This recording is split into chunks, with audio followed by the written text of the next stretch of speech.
मैं डॉक्टर दिशा दिनेश, इस्माइल नेशनल महिला PG college के चित्रकला विभाग से।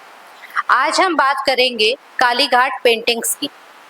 कालीघाट पेंटिंग्स का जो प्रारंभ है वो कब से हुआ, मीन्स शुरुआत कब से हुई। आधुनिक भारतीय चित्रकला की जो पृष्ठभूमि है, मीन्स आधुनिक कला का जो प्रारंभ हुआ वो कब से हुआ। अभी तक हम पढ़ते आ रहे थे, आपका मुगल था, राजस्थानी था, पहाड़ी था। अब एक नया अध्याय जुड़ता है आधुनिक। आधुनिक भारतीय चित्रकला का जो इतिहास है वो बहुत ही उलझनपूर्ण रहा, विकासशील इतिहास है, क्योंकि कलाकार तो बहुत अच्छे थे। सभी ने अलग अलग राजाओं के आश्रय में काम करा। तो इसका जो शुरुआत है वो मैं बताती हूँ आप लोगों को। इसका आरंभिक सूत्र इस देश के इतिहास तथा भौगोलिक परिस्थितियों से जुड़ा है। विस्तारवादी, साम्राज्यवादी, बर्बर और लालची विदेशी शक्तियों ने इसे बार बार आक्रांत किया। मीन्स बार बार जब आक्रमण हुआ तो उसका प्रभाव जो हमारे यहाँ की देश की संस्कृति पर, सभ्यता पर, कलाओं पर, सब पर पड़ा। अभी तक जो भी कलाकार थे वो किसी ना किसी राजा के आश्रय में काम कर रहे थे। जैसे आपने देखा होगा कि मुगल दरबारी चित्रण, उनका अलग प्रभाव है, राजस्थानी उनका अलग प्रभाव है, पहाड़ी उनका अलग प्रभाव है। मगर जैसे ही देश में आक्रांताओं, मीन्स जो आक्रमणकारियों ने अपने देश पर जब आक्रमण किया, उसके बाद जब धीरे धीरे सब राजाओं का आधिपत्य समाप्त होता गया तो सबके कारोबार छिनते चले गए। अब कारोबार की तलाश में कोई भी है वो वहां जाएगा जहां पर उसका रिटर्न मिल सके, मीन्स उसकी खरीदारी हो सके, वो आगे काम कर सके, आगे बढ़ सके। तो एक देश की जो विचारधारा थी, कला एवं संस्कृति का जो अपेक्षित दिशा में काम हो रहा था, जिस डायरेक्शन में वो काम कर रहे थे, अब वो सब प्रभावित होने लगा दूसरों की अकॉर्डिंग। जैसे अभी मानो कि हमारा महाविद्यालय अपनी अकॉर्डिंग पढ़ा रहा है, अब इस पे किसी और का हो जाए, मतलब कोई और आके इस पे कब्जा कर ले, तो हमें उसके अकॉर्डिंग काम करना पड़ेगा। तो ये सबसे पहली शुरुआत थी। आज हम इसी विषय पर बात करेंगे। आधुनिक भारतीय चित्रकला का इतिहास प्रचलित परंपरागत कला शैलियों जैसे राजस्थानी, पहाड़ी, मुगल के अवसान के बाद भारत में अंग्रेजी राज्य की स्थापना के लिए अकबर ने भी कुछ अन्य चित्रकार गोवा भेजे थे। पर जैसे जैसे भारत वर्ष में ईस्ट इंडिया कंपनी का प्रभाव बढ़ता गया और हिंदू तथा मुस्लिम शासकों का पदच्युत करके अनेक राज्यों का सीधे शासन ब्रिटिश सत्ता के अधीन हो गया, वैसे वैसे राजाश्रय में पलने वाले, मीन्स राजाओं के अंडर में पड़ने वाले चित्रकार अपने आश्रयदाताओं और दरबारों से पलायन करते रहे। भारत में कुछ पश्चिमी चित्रकार मुख्यतः ईस्ट इंडिया कंपनी तथा ब्रिटिश शासन के अधिकारियों के साथ आए। कुछ चित्रकार भारत की समृद्धि ख्याति सुनकर विदेशी व्यापारियों की भांति भारत में अपना भाग्य आजमाने के लिए आए। भारतीय संरक्षकों ने अपनी परंपरागत कला शैलियों का तिरस्कार करते हुए इन पश्चिमी चित्रकारों को अप्रत्याशित प्रोत्साहन दिया, किंतु राजाश्रय से भिन्न यहाँ की जो लोक जीवन कलाओं का अनिवार्य प्रयोग होता रहा था, वह अब विक्षुण हो रहा था। सौंदर्य को कलाकारों की नई पीढ़ियों ने तभी पहचाना जब यूरोप के कला मर्मज्ञों ने आदिम कला तथा लोक कला की शक्ति की भूरी भूरी प्रशंसा की। भारतीय लोक कलाओं का प्रभाव आज हम देश के मूर्धन्य कलाकारों पर देखते हैं। भारत में अंग्रेजी शासन के फलस्वरूप कला के क्षेत्र में दो प्रभाव पड़े। यह प्रभाव स्थानीय चित्रकारों ने अपनी समझ के अनुसार पश्चिमी कला के मिश्रण से एक संकर कला शैली का सूत्रपात किया, जिसे कंपनी शैली कहा जाता है। मैंने पहले भी आप लोगों को बताया, जो भी कलाकार इससे पहले राजाओं के आश्रय में रह के काम कर रहे थे, जैसे जैसे राजा ब्रिटिश सत्ता के अधीन उनके जो उनके जो साम्राज्य थे, उनकी जो रियासत थी, जैसे जैसे वो उनके अंडर में आती रही, तो इन कलाओं इन लोगों को भी लगा कि जब हमारा राजा ही इनके अंडर में है तो हम सीधे इनके पास क्यों ना चले जाएं। उन्होंने, होता है ना कि जब हमसे ऊपर कोई मिल जाता है तो आदमी थोड़ा प्रभाव में तो आ ही जाता है कि ये जब हम इनसे पैसे ले रहे हैं, इनकी जगह हम किसी और से ले, उसकी तरीके से काम करें। तो शुरुआत में तो उन्हें लगा कि शायद हम डेवलप कर जाएंगे, मगर क्या होता है जब अपनी जड़ों से कट जाते हैं तो कोई भी चीज डेवलप नहीं होती है, कभी भी नहीं होती। तो धीरे धीरे जब उन्हें लगा कि हमारी जो जड़ें हैं वो कट रही हैं, तो बाद में उन्होंने वापसी करी अपनी परंपराओं, अपने साहित्य, अपने संस्कारों को लेके। उन्हें लगा कि नहीं, हम गलत कर रहे हैं। तो शुरुआत यहाँ से हुई। यह कि स्थानीय चित्रकारों ने अपनी समझ के अनुसार पश्चिमी कला के मिश्रण से एक संकर कला शैली का सूत्रपात किया, जिसे बाद में कंपनी शैली कहा गया। दूसरा, यह समाज उन सभी वर्गों को जो कलाओं के संरक्षक समझे जाते थे, पश्चिमी कला के प्रति आदर भाव और अपनी कला को हीनता की भावना से देखना इनके जहन में उत्पन्न हुआ। स्वयं अंग्रेजों ने इस भावना को बढ़ाने और पश्चिमी चित्रकारों को भारत में प्रोत्साहित करने का भरपूर प्रयत्न किया। जो भारतीय चित्रकार पश्चिमी शैली में कार्य करते थे, अंग्रेजों ने उनकी पीठ थपथपाई। 19वीं शताब्दी के मध्य आते आते राजस्थानी, पहाड़ी तथा मुगल शैलियों में पर्याप्त हास होने लगा।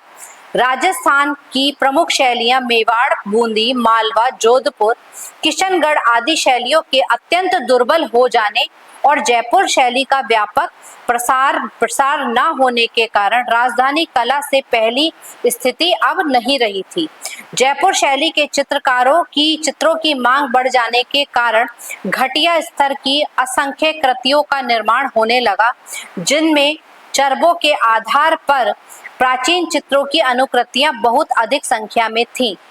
1880 तक आते आते इस शैली का पर्याप्त प्रभाव यूरोपीय प्रभाव में पड़ चुका था।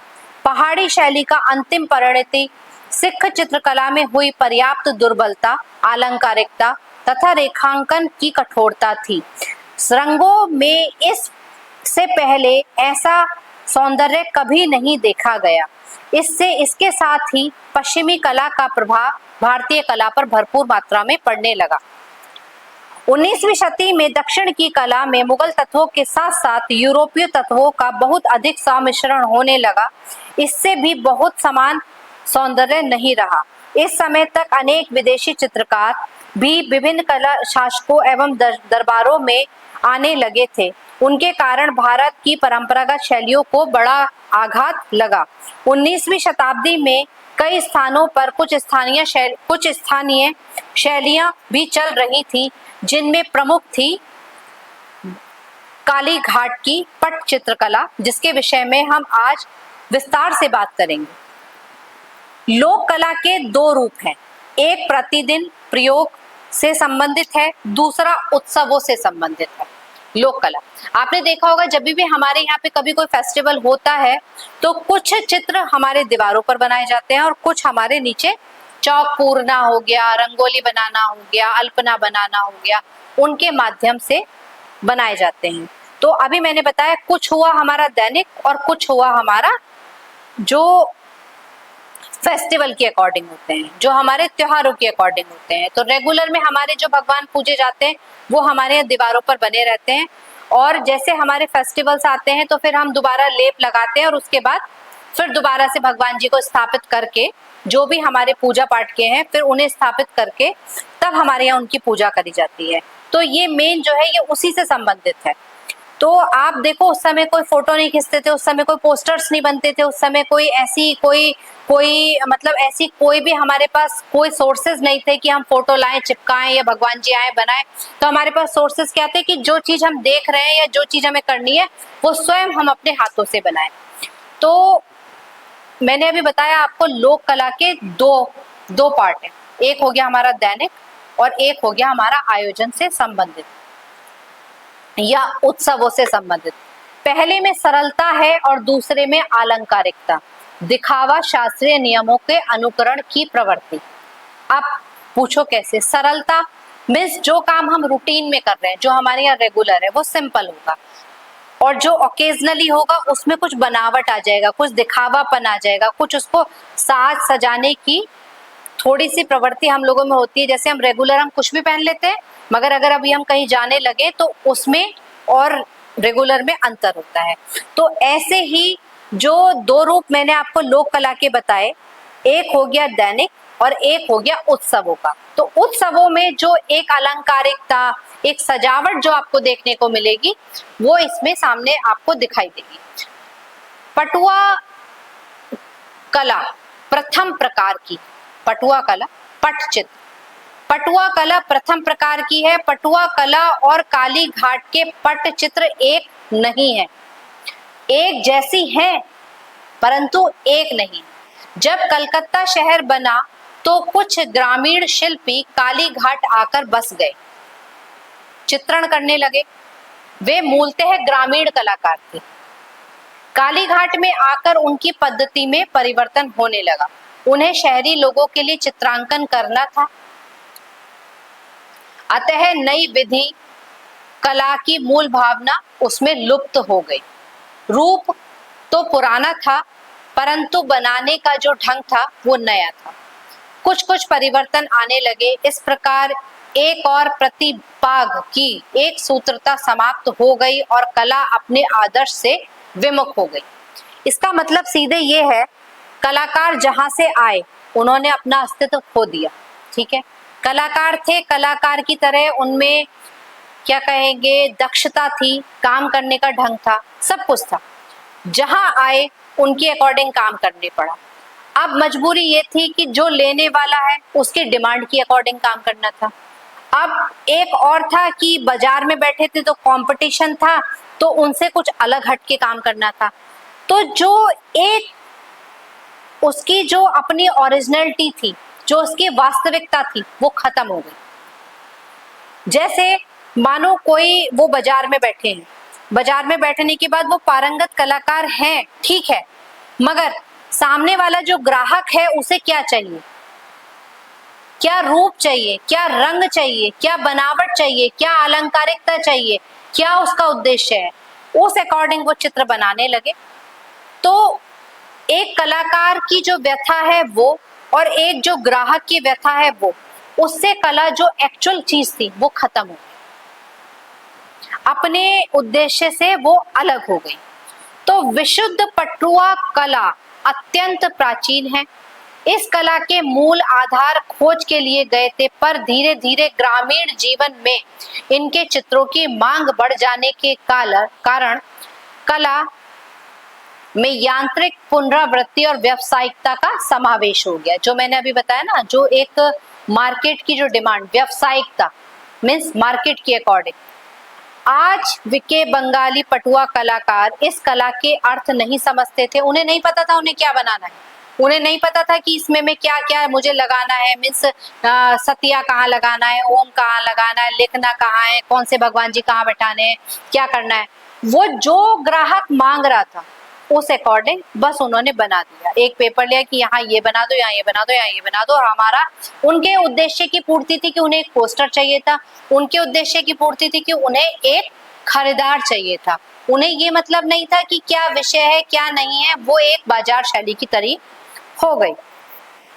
पटुआ कलाकार इस कला के अर्थ को नहीं समझते थे, किंतु इनके रूपों का आधार इतना दृढ़ था कि अत्यधिक यांत्रिक होने के फलस्वरूप मूल रूप पूर्णतः विलुप्त नहीं हुआ।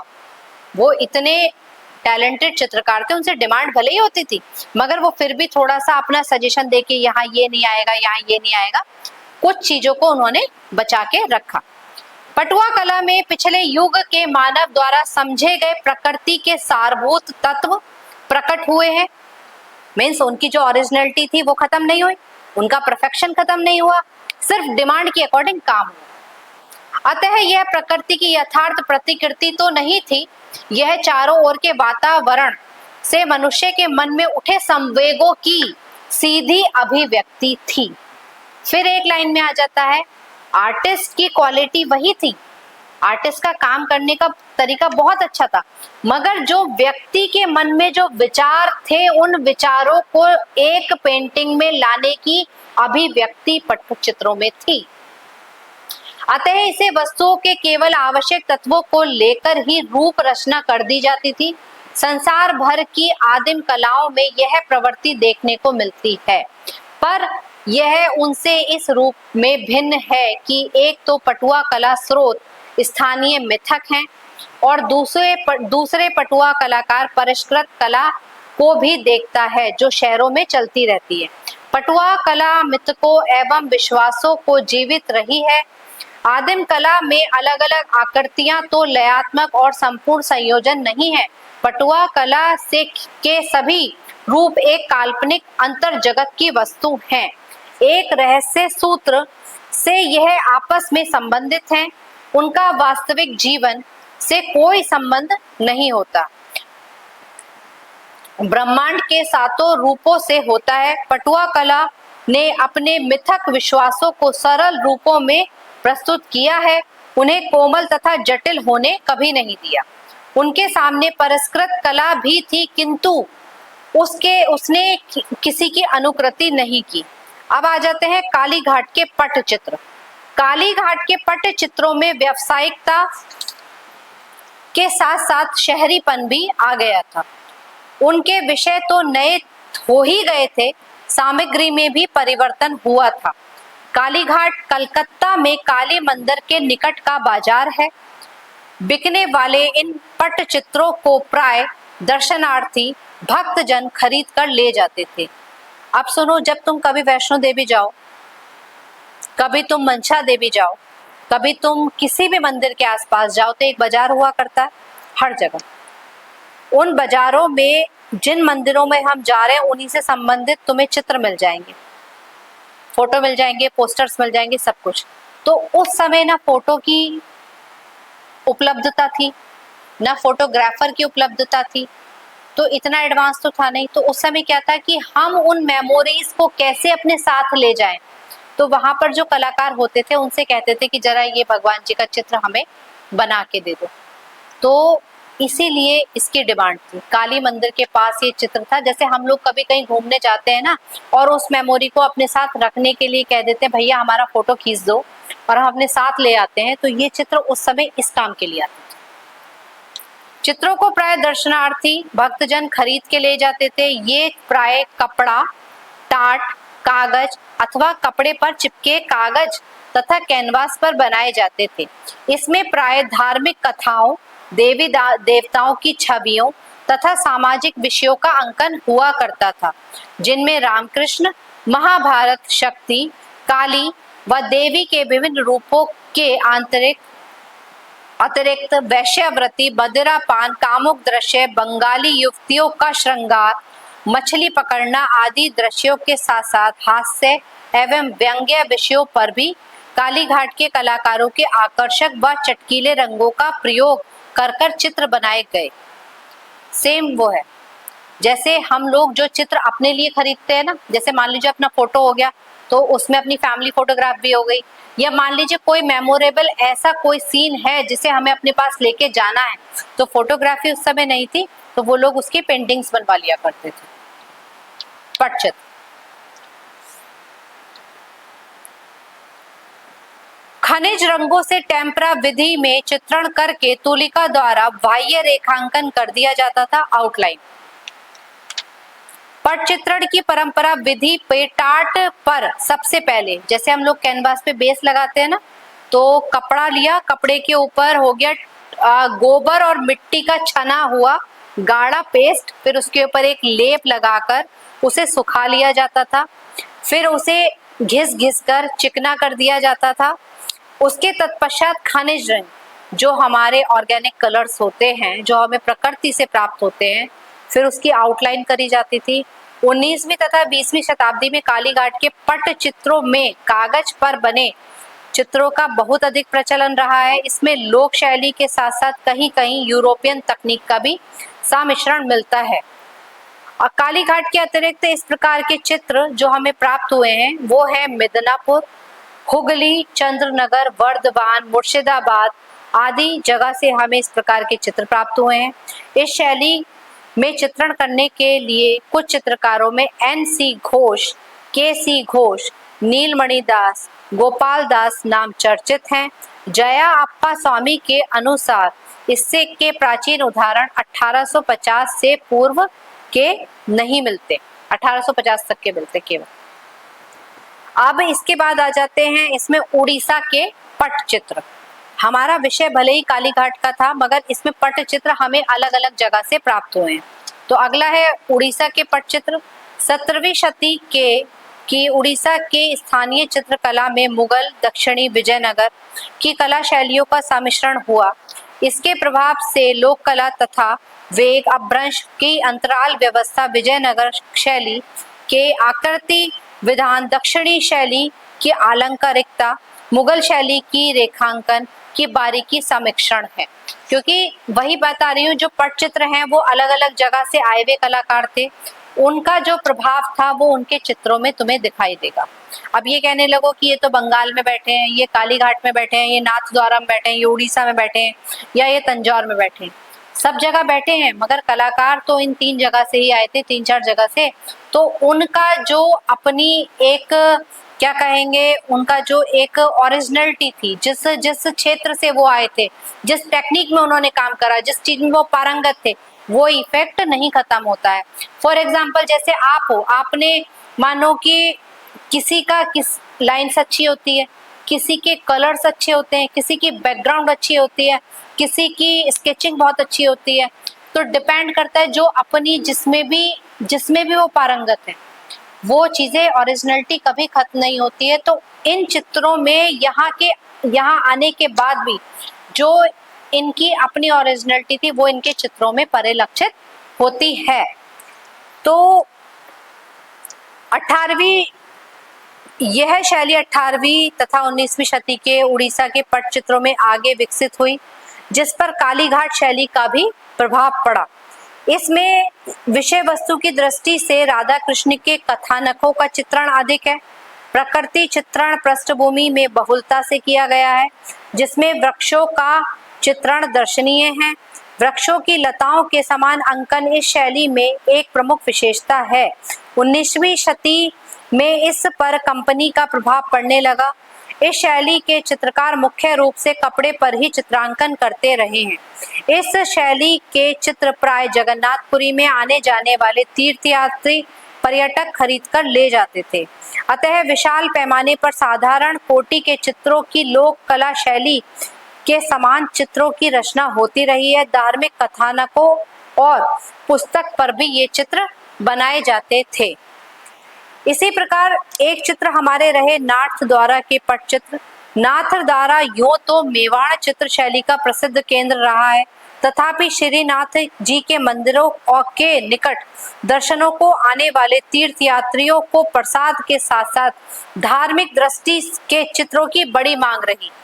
इस मांग को पूरा करने के लिए सामान्य स्तर की शैली में पटचित्र यहाँ बहुत अधिक संख्या में बनते रहे हैं, जिसमें प्राय भगवान श्री कृष्ण के बाल रूप, ग्वाल रूप तथा गोपिकाओं के साथ रास करने की संबंधित घटनाओं एवं श्रीनाथ जी की छवियों को चित्रित अंकित किया जाता रहा है। यहाँ के पटचित्र पिछवाई के रूप में भी प्रचलित हैं और सामान्य रूप से लटकाए जाने वाले चित्रों के रूप में हमें मिलते हैं। पिछवाइयों की लंबाई व चौड़ाई 20 से 25 फीट होती थी। प्राय टेम्परा विधि से राजस्थानी कला की प्राचीन परंपरा में ही चित्रण किया जाता है। इस पर सरलीकरण अधिक है कि यदि इन्हें चाहें तो लोक कला के समकक्ष रख सकते हैं। ये पिछवाइयाँ छोटे बड़े अनेक आकारों में बनती हैं। सर्वप्रथम कागज या कपड़े की उपयुक्त सतह पर साबूदाना, अरारोट, गेहूं के चावल का मांड बनाकर कलफ लगाया जाता, फिर कोयले या सिंदूर से रेखांकन मीन्स आउटलाइन, तत्पश्चात टेम्परा विधि से रंगांकन व छाया प्रकाश का प्रभाव देकर चांदी व सोने की बरक का प्रयोग भी आवश्यकता अनुसार किया जाता था। अतः इसे किसी चिकने पत्थर पर उल्टा रखकर घोटा जाता था, जिससे कागज व कपड़े का खुरदना जो खुरदरा मीन्स जो ड्राइनेस होती है, जो रूखापन होता है वो खत्म हो जाए, वह चमक आ जाए। इन चित्रों में बैल, तोता, मोर, बगुला, सारस, मछली, गुलाब, कमल, पुष्प, कदम्ब, आम, मोम, श्री के वृक्षों का अंकन अद्वितीय है। तुलिका का नव निर्माण गिलहरी, सुहर, बकरी, घोड़े, गर्दन की घोड़े व वर्तमान शैली में मेवाड़ के अतिरिक्त किशनगढ़, जयपुर मुगल शैलियों का भी सम्मिश्रण हुआ है। खूबीस राम, घासी राम, हीरा लाल, नरोत्तम नारायण, लक्ष्मी नारायण, नंदलाल, गिरधारी लाल, भंवर लाल, नैन सुख, राजेंद्र शर्मा, गुलाब जी मिस्री एवं घनश्याम शंकर लाल आदि यहाँ के प्रसिद्ध चित्रकार हैं और इनमें अनेक चित्रकारों की कृतियां मुद्रित एवं लोकप्रिय हुई हैं। इनका कार्य प्राय व्यावसायिक स्तर पर रहा है। इनमें से अनेक चित्रकारों की कृतियां कैलेंडरों के माध्यम से घर घर पहुंच चुकी हैं। नाथ द्वारा की शैलियों से मिलते जुलते अनेक चित्र मथुरा, वृंदावन के बाजारों में भी बनते रहे हैं और बिकते रहे हैं। इसमें मुख्यतः जयपुर, किशनगढ़, मेवाड़ व कला के प्रभाव से कोई भी बाजार अछूता नहीं रहा। मिलते हैं फिर नए चैप्टर के साथ।